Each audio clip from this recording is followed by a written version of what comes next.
প্রায় 10 বছর ধরে ছেলের জন্য অপেক্ষা মায়ের। নিতু ছিল তো বাবা, ভয় পায়, কে লাগে দিস না, পথ চিনে না। লালবাগের একটি স্কুলে ক্লাস 7-এ পড়তো আমিনুল ইসলাম ফাহিম। স্কুল থেকে বাসায় ফিরে নানির জন্য ঔষধ নিতে বের হয়েছিল, এরপর আর ফেরেনি বাসায়। কি মায়া চেহারা কে মারতে পারবো?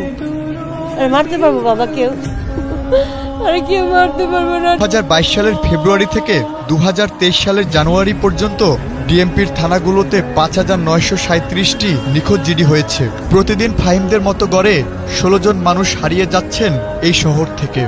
পুলিশ বলছে কেউ অপহরণের শিকার হলে, পারিবারিক বা অন্য কোনো বিরোধে হঠাৎ উধাও হয়ে গেলে, মানসিক ভারসাম্যহীন কোনো ব্যক্তি যদি তার ঠিকানা খুঁজে না পায়, সে কারণেই মূলত জিডি হয়। কিন্তু অনেকে প্রতিপক্ষকে ফাঁসাতে বা নিজে আত্মগোপনকেও কেউ কেউ অপহরণ বলে চাকরি লাগবে আজই। কয়েক মিনিটের ব্যবধানে আমরা পেয়ে যাই এমন একটি প্রতিষ্ঠানকে।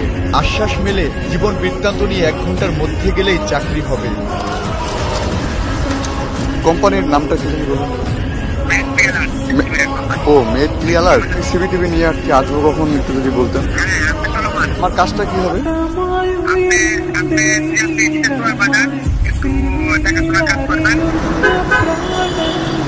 মিথ্যা নাম পরিচয় বানানো একটি জীবন বৃত্তান্ত নিয়ে আমরা এখন যাচ্ছি বি অ্যালার্ট সিকিউরিটি এজেন্সি নামের একটি প্রতিষ্ঠানে চাকরির ভাইবা দিতে।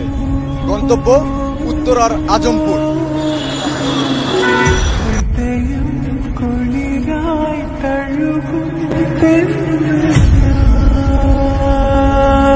রাজপথের রাজত্ব কি পথিকের কাছে থাকে, নাকি আইন শৃঙ্খলা বাহিনীর তৎপরতা কম থাকায় লাগাম চলে যায় অন্য কারো হাতে?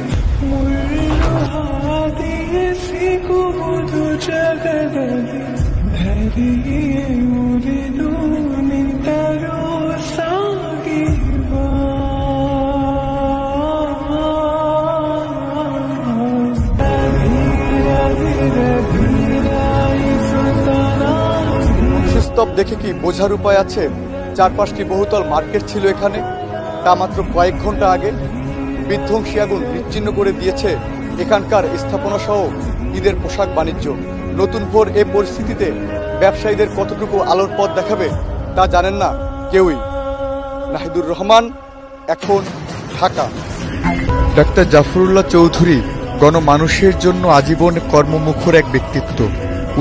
রাজনৈতিক সহযোগীরা জানান, গণমানুষের স্বাস্থ্য সেবা সহ সার্বিক কর্মকাণ্ডে চিরস্মরণীয় অবদান রেখে গেছেন ডাক্তার জাফরুল্লাহ চৌধুরী। নাহিদুর রহমান, এখন ঢাকা। 21 মে রাতে ফেসবুক টাইমলাইনে একটি অস্বাভাবিক লেখা চোখে পড়ে। ঢাকার ফ্যামিলি চাপটা মূলত আসে সমাজের কারণে। তার ঠিকানা বের করে যোগাযোগ করি আমরা। তার দাবি, নানা কারণে বাধ্য হয়েছিলেন কঠিনতম সিদ্ধান্ত নিতে। মাথার ভিতরে একটা ভুল ধারণা সৃষ্টি হয় যে হয়তো আমি সুইসাইড করলে সবকিছু সমাধান হয়ে যাবে। তো ওই পরিপ্রেক্ষিতে আলাদা করে মানুষের যখন তাদের গবেষণায় উঠে আসে, দেশে আত্মহত্যার সিদ্ধান্ত নেওয়া 98%ই সামাজিক যোগাযোগ মাধ্যমে আসক্ত।